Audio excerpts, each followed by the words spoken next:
적중하신 토토방방 가족방분들 모두 축하드립니다. 저희 가족방에서 모든 경기 언어범 및 핸디캡 최종 조합 공유해 드리고 있습니다. 적중률 높은 가족방 입장은 고정 댓글에 있는 링크로 문의해 주시기 바랍니다. 11월 7일 유럽 챔피언스 리그 7경기 분석 시작하겠습니다. 첫 번째로 바이에른 뮌헨 대 벤피카 경기 알아보겠습니다. 먼저 뮌헨은 첫 경기 대승 이후 나선 두 경기를 모두 패했다. 빌라 원정 충격패 이후 바르샤 상대로는 4골을 헌납하기도 했다. 분데스리가에서 레버쿠젠에 내준 우승 트로피를 되찾고 챔스 우승도 노리는 이번 시즌인데 잘하는 리그와 달리 챔스에서 부진하기에 이 경기에서 반등이 필요하다. 벤피카 상대로 케인과 무시알라, 올리세와 그나브리를 내세워 공격적으로 다득점을 노려야 한다. 이어서 벤피카는 직전 홈 경기에서 페예노르트의 덜미를 잡혔다. 챔스 두 경기에서 모두 승리하며 선두권으로 올라왔었는데 홈의 이점을 살리지 못하고 패했기에 13위로 내려앉았다.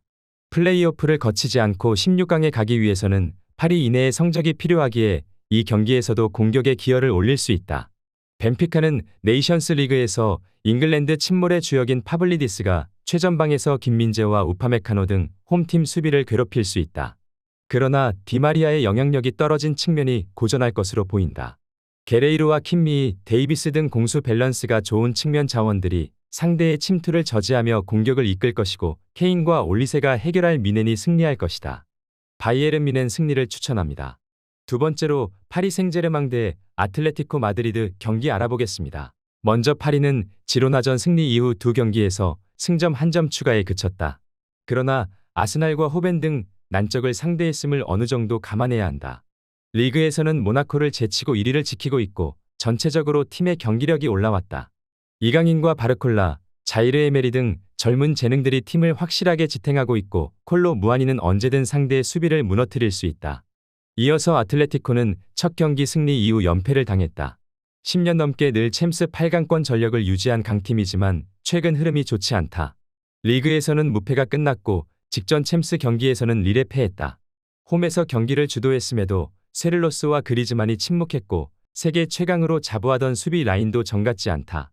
원정팀은 비첼과 히메네스, 갈란 등 수비진이 상대의 공세에 무리한 파울을 범하며 위험 지역에서 위기에 빠지고 있다.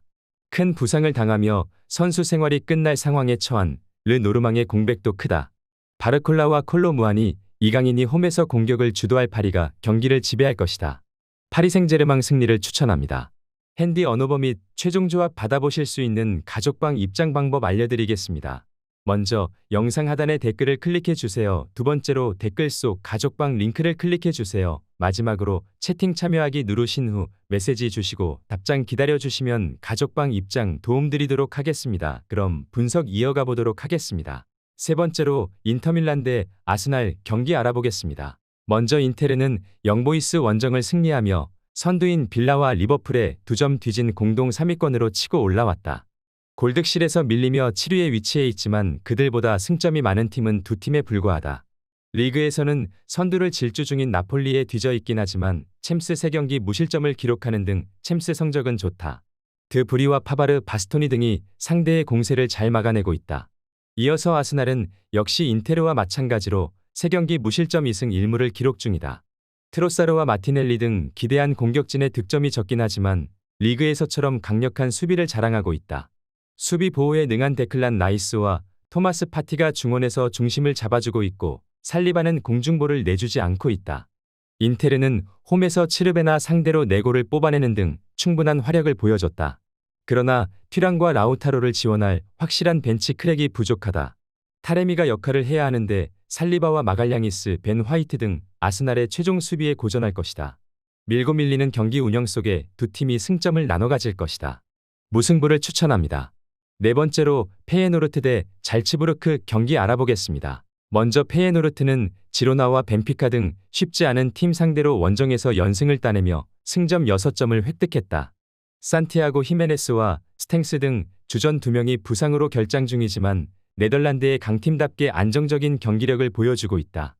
우에다와 파이샹이 최전방에서 존재감을 보이고 있고 황인범은 중원을 확실히 지탱하고 있다. 이어서 잘츠부르크는 16강 진출이 어려워 보인다. 아직 제법 많은 챔스 일정이 남아있지만 타팀과의 전력차가 크다. 라이프치히를 비롯한 여러 팀에 오스트리아 리그 최고의 재능을 이적시키던 팀에서 이번 시즌은 그저 그런 팀으로 전락했다. 피옹트코프스키와 테레지치 등 기대한 수비진도 부진하고 글러우로는 챔스 레벨의 팀들 수비를 넘지 못하고 있다. 잘츠부르크는 글러우와 아담을 최전방에 내보내 상대 수비를 넘어서려 할 것이다. 그러나 황인범과 밀란보가 수비 상황에서 최종 수비를 견고하게 보호할 홈팀이 상대의 공세를 저지할 수 있다. 파이샨과 오스만이 측면과 최전방을 오가며 기회를 만들 페예노르트가 승리할 것이다. 페예노르트 승리를 추천합니다. 핸디 언어버 및 최종 조합 받아보실 수 있는 가족방 입장 방법 알려드리겠습니다. 먼저 영상 하단의 댓글을 클릭해 주세요. 두 번째로 댓글 속 가족방 링크를 클릭해 주세요. 마지막으로 채팅 참여하기 누르신 후 메시지 주시고 답장 기다려 주시면 가족방 입장 도움드리도록 하겠습니다. 그럼 분석 이어가 보도록 하겠습니다. 다섯 번째로 츠르베나 지베즈다 대 바르셀로나 경기 알아보겠습니다. 먼저 츠르베나는 3경기에서 승점을 따내지 못하며 최하위권에 처져 있다. 챔스에서 고전이 예상되긴 했지만 기대보다 더 어려움을 겪고 있다. 특히 불안한 수비가 문제인데 최근 2경기 9실점한 것을 비롯해 경기당 평균 4골 가까이 실점 중이다. 크루니치가 수비 라인을 보호하지 못했고 스파이치는 상대의 공격수의 침투를 저지하는 데 고전했다.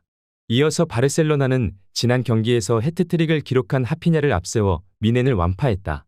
모나코에 패하며 출발이 좋지 않았지만 최근 2경기에서 9골을 터뜨리며 상위권 추격에 나섰다. 리그에서도 라이벌인 레알을 원정에서 완파하며 선두를 공고히 하고 있고 더블 이상을 노리고 있다.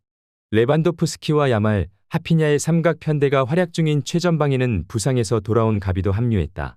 츠르베나는 3패를 안고 있기에 라리가 선두 상대로도 소극적인 운영을 할 수 없다. 크루니치와 엘슈닉 등 중앙 미드필더들이 라인을 올리며 공격적으로 나설 것인데 그 점에서 더 어려운 경기를 할 것이다. 페드리와 대용이 중원에서 상대의 패싱 게임을 저지하며 하피냐와 야말에게 기회를 만들어줄 것이고 레반도프스키가 안정적인 마무리를 할 바르샤가 승리할 것이다. 바르셀로나 승리를 추천합니다. 여섯 번째로 스파르타 프라하 대 브레스트와 경기 알아보겠습니다. 먼저 프라하는 최근 흐름이 다소 좋지 않았다. 체코 리그에서는 라이벌인 슬라비아에 이어 플젠에 패하며 3위로 내려앉았고 챔스에서도 맨시티에 패했다. 그래도 기복이 있는 원정과 달리 홈 경기력은 믿을만하다. 라이리넨과 카즘 라치 등 중원을 지켜낼 선수들이 있고 비틱은 상대의 공격수의 문전 침투를 저지할 수 있다. 이어서 브레스트와는 2승 1무를 기록하며 선두권에 위치해 있다. 잘츠부르크 원정 대승을 따냈고 레버쿠젠 상대로도 승점을 따냈다. 리그앙에서는 아직 중위권 순위지만 최근 흐름이 좋기에 상위권 진입을 노릴 수 있는 상황이기도 하다. 아우르크와 시마, 파브레와 발대 등 공격 자원들이 기회에서 마무리를 어느 정도 했고 수비가 안정적이다. 브레스트와는 부상에서 리즈멜루가 돌아오며 기존의 마그네티, 카마라와 함께 견고한 3선을 구축했다. 샤르도네가 이끌 수비 라인을 원정에서 경기 내내 보호하며 프라하의 공세를 막아낼 것이다.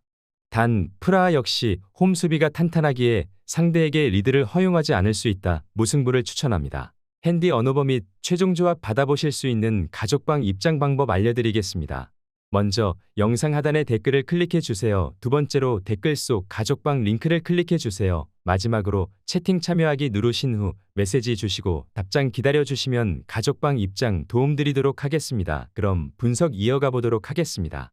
일곱 번째로 슈투트가르트 대 아탈란타 경기 알아보겠습니다. 먼저 슈투트는 지난 라운드 원정 경기에서 유벤투스에 승리했다. 상대가 안정적인 수비로 리그 무패와 더불어 챔스 출발도 좋은 팀이었는데 기대 이상의 성과를 얻었다. 교체로 들어온 투레의 골이 나왔고 내용상으로도 슈틸러와 카라초어의 중원이 경기 내내 상대 중원을 압도했다.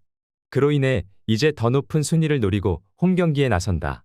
이어서 아탈란타는 이번 대회 3경기에서 한 골도 내주지 않았다.